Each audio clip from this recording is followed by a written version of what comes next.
Today's video is sponsored by Into the AM. Alright boys fans, it is time to get diabolical. We are here to discuss the season 3 finale, episode 8 of The Boys, which was titled The Instant White Hot Wild, an episode in which we see a family coming together, working together, and another family trying to kill each other. We're discussing that and so much more in today's recap spoiler review. But before we get into the discussion, if you all enjoy this type of content, well, make sure you're giving me a follow on Instagram as well as on TikTok. If you're new to the channel, welcome to the community. If you all enjoy early movie reviews, TV breakdowns like we're doing today, as well as live streams, well, consider subscribing and hitting that notification bell. If you enjoyed the video, give it a thumbs up as well as share it. But more importantly, share your thoughts on this diabolical episode, from your highs, your lows, favorite moments, least favorite moments, your thoughts on the finale as a whole. Where does it rank amongst the other two finales? And also from a season perspective, where does season 3 rank for you? And of course, what do you all hope to get in season 4? Let's talk about it in the comments. Before we get into the breakdown, I want to take the moment to thank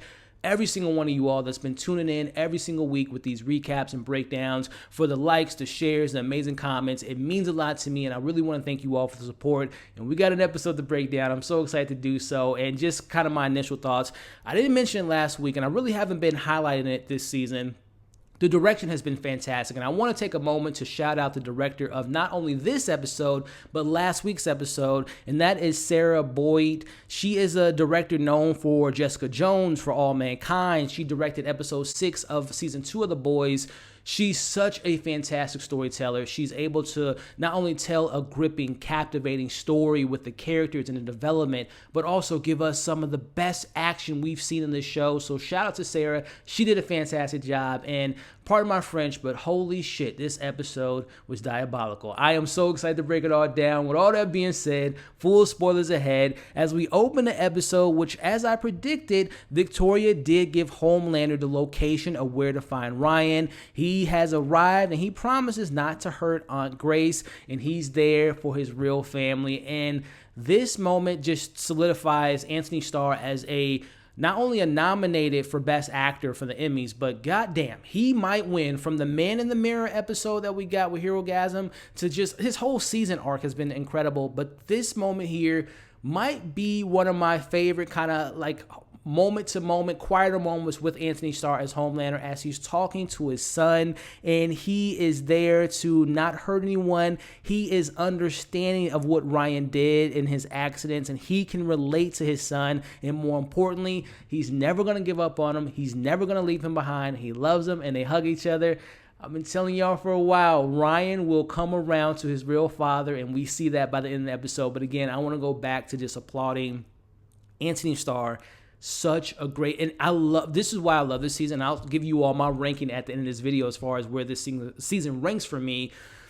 This season to me shows how fantastic Antony Starr is as a villain on TV. He's the best villain on TV in my opinion, and he is just such a great actor. And we've seen the badass, the despicable, disgusting, terrible things Homelander has done, but then this season has shown us, in his eyes, he thinks he's doing the right thing. In his eyes, he wants to be a good dad. So I just love what we're getting with him. Let me know your thoughts on that opening sequence as we transition to what's going on with Maeve. Well, hashtag free Maeve, as we see the crowd demands answers for her location, and it forces Ashley and the Deep to relocate her because they get the word that the defense attorney is on their way looking for her, which leads us to her waking up in the back of a van, trying to get transferred to a new location as she takes out the goons, and we see that she is on her way headed to the boys. And again, we're going to talk about Maeve a lot because she was one of the standout performances and one of the best badass moments we've seen in this episode. Shout out to Maeve. I was really loving what we got with her. But getting back into what's going on here, as we see Black Noir has returned, and we see that he has a message for Homelander in regards to Soldier Boy is coming and we have to kill him. And we see, again, this whole idea of Homelander searching for some type of remnants of a family. The Seven was created, kind of given to him him thrown on his front door, but now he can make his own choices. He can make his own family with Ryan, and maybe connecting him with the grandfather and having the granddad, the son and the grandson all come together. But he's happy right now for Black Noir returning home. We're going to talk about their confrontation a little bit later, but what a way to open up the episode, and that's just the tip of the iceberg. We got a lot more to break down. As we transition to the question at hand last week was, is Butcher a bad guy? Well, we see he makes the choice to knock out Hughie before he is killed and before he takes more of the V-24, while him and Soulja Boy make their way to New York to finish the job. We pick that up with Annie picking up Hughie, and he puts the pieces to the puzzle together. He realizes that Butcher, it's deep down, deep down, but he has a heart, and he actually saved Hughie. Again, connecting the Lenny and the Hughie comparisons and kind of seeing that there is good still there within Butcher. He learns about the effects of the V-24, and he realizes what strength looks like, and he recalls how his dad had strength while he was growing up. And Hughie, if you all were watching my reviews for season 1 and season 2, I was critical on Hughie. I wasn't the biggest Hughie fan. It wasn't necessarily the performance. I just wasn't a fan of that character. But I've come around to Hughie, and he gave some really kind of great monologues in this episode. That one, him referring to his dad and what strength looks like, him protecting him looking after Hughie when he was a kid and when their mom left, which I'm very curious on if that's ever going to come back around. Like, number one, I wonder if his dad's going to be back on the show because I love Simon Pegg. But also, I wonder the whole mom angle. Is his mom still out there? Is she dead?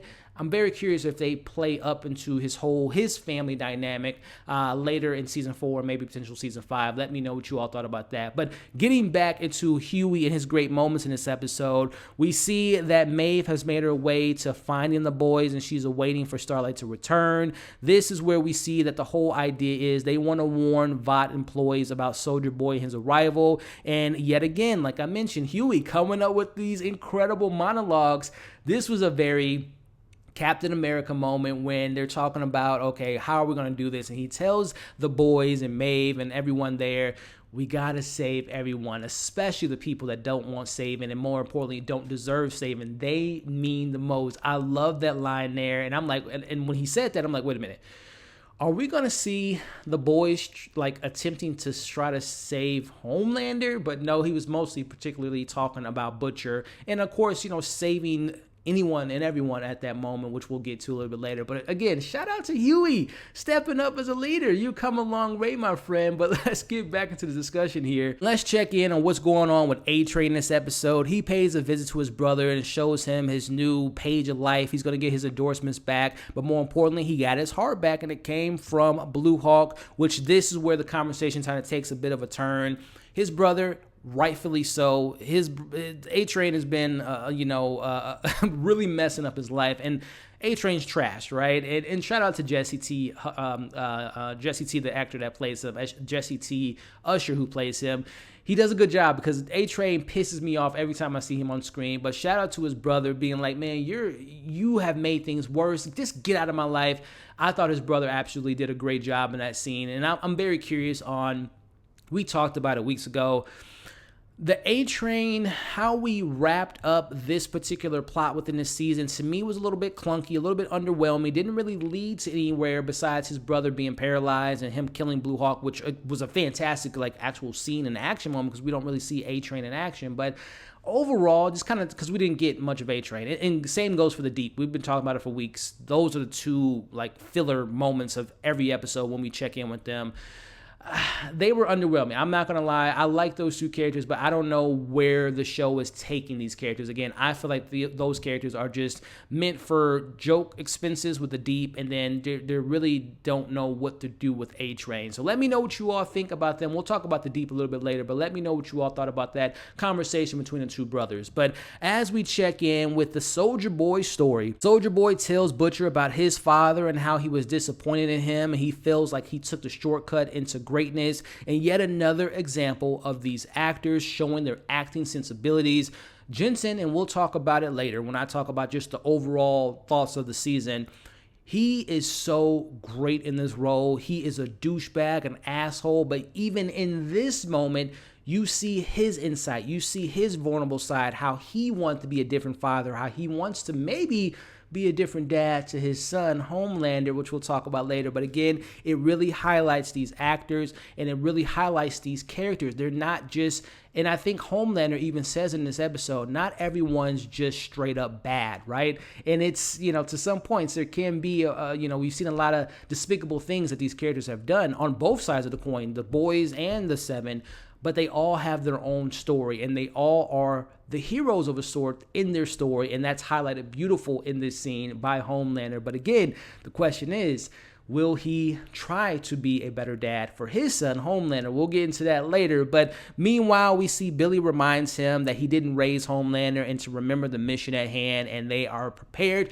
to go to war. But before we get into all the meat and potatoes, they set everything up because the last half hour of this episode was amazing. But I want to spend the time to talk about our sponsor of this video, Into the AM. Let's discuss more. Today's video is sponsored by Into the AM. Into the AM is a clothing company with a variety of amazing products such as t-shirts, hoodies, jackets, shorts and underwear, headwear, and much more. Their t-shirts have unique designs, they're incredibly soft and extremely comfortable, and they're made to last. But the best part is, you can get 10% off by using my discount code MovieFiles when you're selecting your new gear, which you can find that code in the description below. Thank you for Into the AM for sponsoring this video. You all can use my discount code, which can be found in the link of this video. With that being said, let's get back into the discussion. Time for the son to make his father proud. As we see, Black Noir is preparing for war with Soulja Boy. Homelander tells him about finding out the truth about his father, and we see that he asks Black Noir, simple question, very similar to season 1 with Stillwater. Did you know that I had a father out there? And this is very reminiscent to what he did to Stillwater in season 1. Black Noir, he shakes his head and says yes. He embraces him and he straight up Mortal Kombat, finish him, fatality, puts his hand through Black Noir's stomach, rips out his guts, I believe he ripped out his heart at the same time. And I'm not going to lie, it ripped my heart out because last week's revelation of Black Noir and kind of his past and his friends at the pizza shop, they come up to him, they're like, good job. You're going to go to the Lord Jesus Christ. And when the characters are fading away as he's fading away, I'm being dead ass serious. I was emotional. I didn't cry or anything, but I'm like, damn, I feel so bad for Black Noir because again, this is yet another example. This season is so fantastic because we're seeing more of these characters, their pains, their traumas, their PTSDs, and we got that with Black Noir last week and showing his flashback with how Soulja Boy was a terrible leader. He, missed out on an opportunity to be in Beverly Hills Cop and all the different things there. I feel so bad. I felt so bad for Black Noir and again, fading away. But the question at hand, I'm going to be honest, as far as a criticism goes, we've never really seen Black Noir in action. Now, we got it in season 1 when he fought against Kimiko for a hot second and he killed her, but she obviously came back. And we've seen him took out the terrorists in season 2, but we really haven't seen Black Noir push the envelope and showing he's very incredibly scary and terrifying and extremely strong. We never saw him in action. So I'm kind of sad that if this is to be the last time we see the character, I'm a little bit disappointed that we didn't see him in action, especially go against, get his revenge on Soulja Boy. And it brings me to this question, especially for my comic book fans.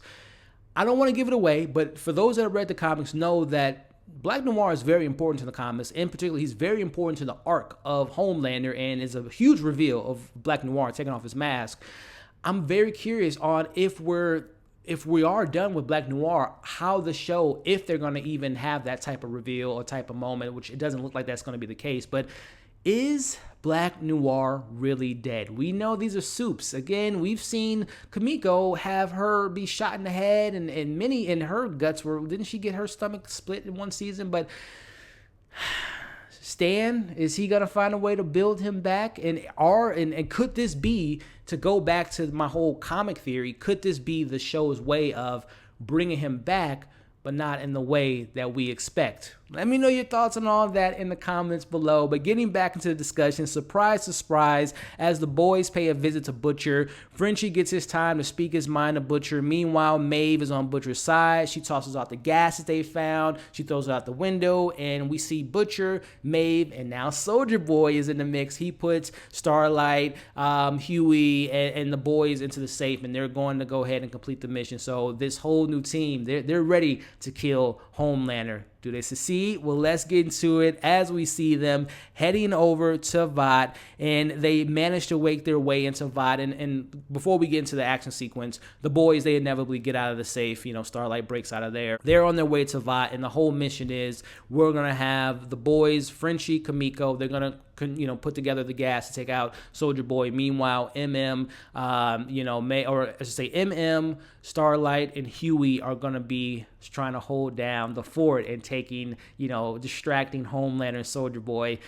This is where things get interesting, and I don't know if you all remember, but Hughie, he picks up that V-24. Does he take it? Well, we'll get into that here because, like I said, the last half an hour of the show was straight action-packed. But before we get into the action, while that's going on, Homelander reminds them that he doesn't need anyone. He's referring to the Deep, A-Train, and Ashley as they hear the message from Starlight warning the people of Vought to get out of the building because Soldier Boy is headed there. We see that Homelander admits to killing Black Noir. Meanwhile, he gives the orders to the Deep to go kill the vice president. Remember, I said this last week that I think that's Victoria's plan. She wants to I think she wants to be the president, but right now, baby steps, which is becoming the vice president. The Deep takes out the vice president, and we just see the Homelander. He just lays it into Ashley, take off that wig, and reveals, because we know she's been ripping her hair out since season 2, and this is a result of that. Meanwhile, he comes at A-Train about killing one of his own, and we are the only justice. He lets them know, you're not my family. Matter of fact, I don't need any of you all. He reminds them,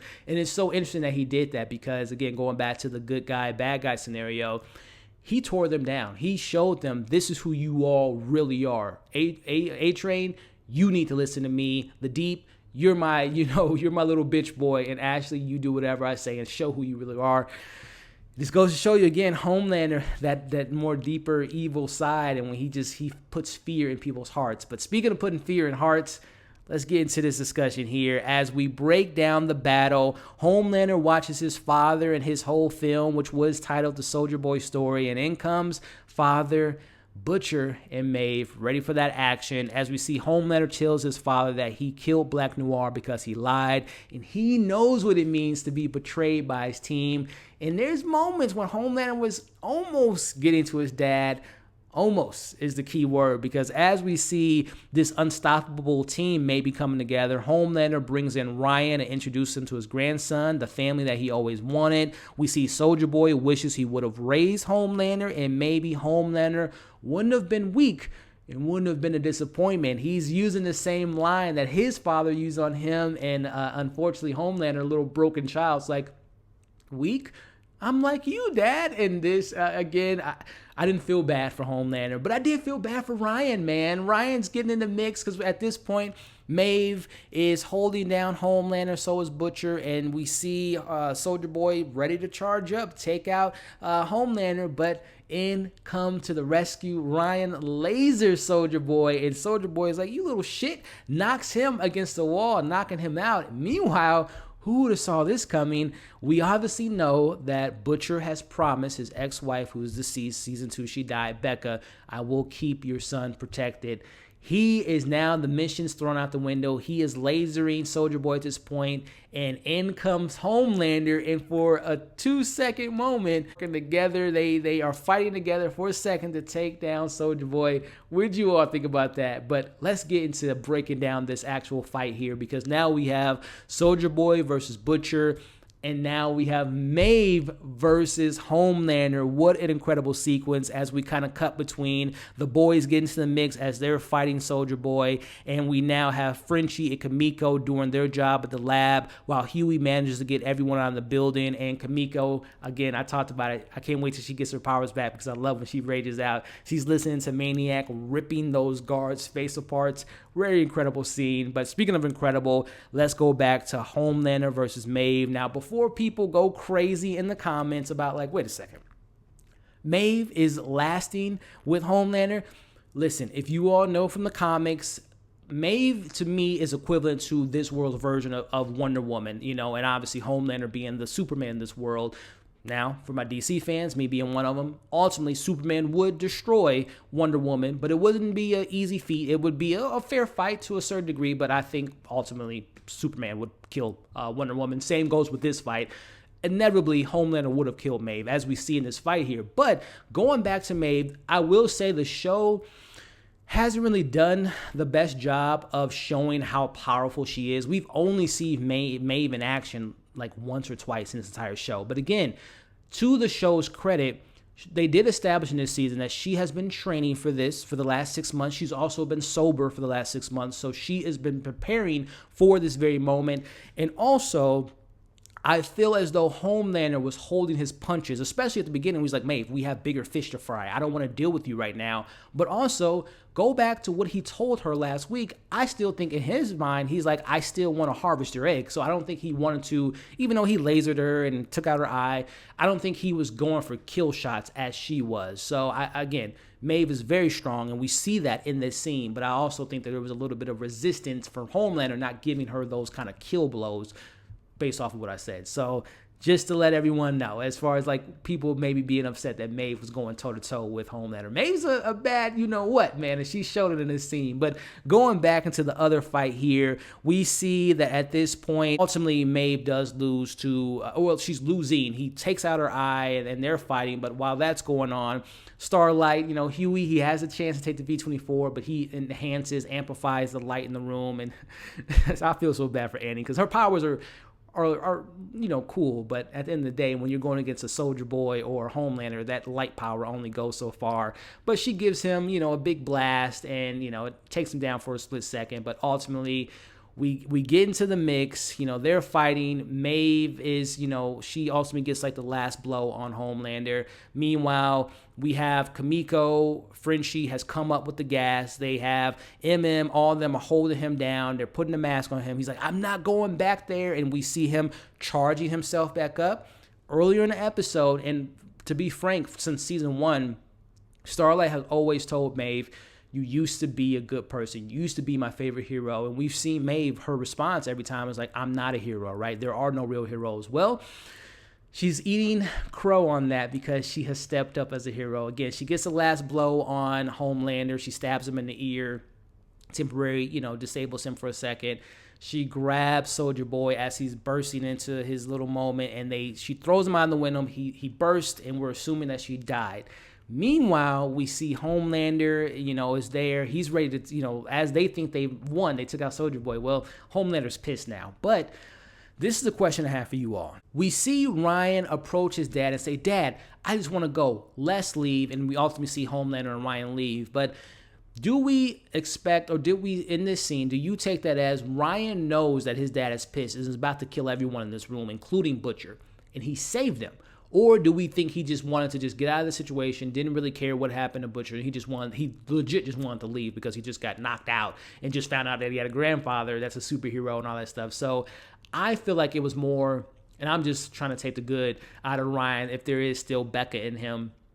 I think he read the room and wanted to save everyone, including Butcher, because he knew his dad was about to slaughter all of them for what they just did to him. So let me know how you all read that scene and how you feel about it. But let's wrap up the episode here as we see Butcher learns that the V is killing him from within, and he has about 18 months to live. We see gets a moment with his daughter and tells her the truth about what Soldier Boy did to him and his family and his grandfather. And let me know in the comments. Denzel Washington's my favorite actor of all time. Lonzo, who plays he sounded very similar to Denzel Washington in certain ways he was talking, but neither here nor there. I love the scene that she acknowledges that her father's a good guy and that's her hero. I love that moment, and we'll talk about He had a great arc in this season. But wrapping it back up, Maeve isn't dead, but she's just missing an arm, or I should say an eye, and her arm is broken, and more importantly, she's no longer a suit, because we obviously know the ramifications of when you're near the blast of Soldier Boy, you lose your powers. So she's no longer a suit. Her and her girlfriend will be living on the farm, and I guess we can say goodbye to Maeve. In the comics, she has a much different ending. I like that she at least is still out there, and if they need her, Maybe they'll perfect the V24. Maybe she'll take Compound V if she's needed, right, for season 4 or for further. But as of right now, they seem to be rewriting her character off. Let me know how you all feel about her conclusion. As we, again, conclude the episode, we see Mallory put Soldier Boy back in his sleep, at least for now. We'll see if they'll use that ace if they need him later on. The Deep's ex puts out a tell-all book about him, and we assume that maybe his final days in the 7 are numbered. Again, the Deep, I feel like, is just a pun, just a joke of the show, if I'm being honest. We see Starlight is now officially a member of the boys, while Butcher is back, and they see Victoria, her next moves are in place as she is prepared to be the next vice president. As they see, we gotta take her down come season 4. And now the last scene of season 3, we see Homelander introduces the world to his son Ryan in front of a crowd. Someone from the crowd throws their drinks at him. We see Homelander lasers his face off. Leave it to Todd. He's in the crowd clapping, and everyone's applauding Homelander's actions. He can really show himself now. He could be the person he wants to be. So there, it just kind of goes, and this whole show had a political undertone where you'll just allow certain people of power to do whatever they want just because you believe so much in their, their message and their truth and all that stuff. So season 4, are we going to really see Homelander truly unleash himself? I think so, but more importantly, y'all saw that smile on Ryan's face? Whoo-wee, that's a dynamic duo. So overall thoughts on the finale: incredible performances, incredible action, great character arcs. Sarah's direction was absolutely fantastic. My criticisms lie into the underwhelming nature of how they handle Black Noir and not really getting that moment to shine. And also, where the hell is Stan? I know the actor is incredibly busy with, Better Call Saul and, Mandalorian and does other projects, but I was hoping to get a little stinger of Stan, or maybe even a post-credit scene to show what the hell he's been up to this whole time. So that's kind of my only criticism. But overall, as far as season 3, I'm going to say it now. I'm going to put it on record. It's the best season of this already fantastic show. This was the best season in my opinion because of the performances. We've never seen this type of top-level performance, especially from Antony Starr, especially with the inclusion of Jensen as Soldier Boy, and again, Orlando as MM was fantastic. Now, again, Hughie, Butcher, all this stuff is fantastic. Starlight and her arc, Maeve and her arc, Ashley getting more shine this season. Kamiko and French's relationship at times didn't feel like it was going anywhere, and it just kind of felt repetitive and felt like filler. But all that stuff still worked. But again, MVPs this season: Homelander, MM, and Soldier Boy, and also Butcher. I'll put him in the mix because I love that we got the backstory of what happened to Lenny. So those were my standouts. And then as far as my main issues, whenever we would check in with A-Train and whenever we would check in with the Deep, and also, like I said, Kamiko and Frenchie, those plots to me just weren't as strong as the others. They were just fillers to fill out the episode. So those are my overall thoughts and rankings. Season 3. I rewatched season 1 and 2 before I started season 3. Man, I got to go with season 1 as my second, and then season 2 is my third. And it's really close, though, between those two, because season 2 is fantastic, especially, Stormfront and all that stuff. So 3, 1, 2. There you have it. Thank you all for watching this breakdown. Thank you for supporting these breakdowns. In the comments, let me know your thoughts on the finale, your pros, your cons, your thoughts for season 4, which again, we can assume the boys are going to take down Victoria, Homelander, and Ryan will be working together. And there are going to be more threats out there. We'll see what that comes. I'm going to be making more kind of videos. Like I said, follow me on Instagram and TikTok where I make short form videos giving you all my theories and predictions for shows like this, Stranger Things, and all the different stuff that we love. So definitely follow me there. But again, thank you for watching the review. Leave your thoughts in the comments before you leave. Like, share, comment, subscribe. Come and join the community. Again, I hope you're staying safe. Thank you for supporting the content. Come and join the community. Check out my other reviews for this season of The Boys. Check out my most recent review for Thor: Love and Thunder. And we'll catch you all on the next breakdown.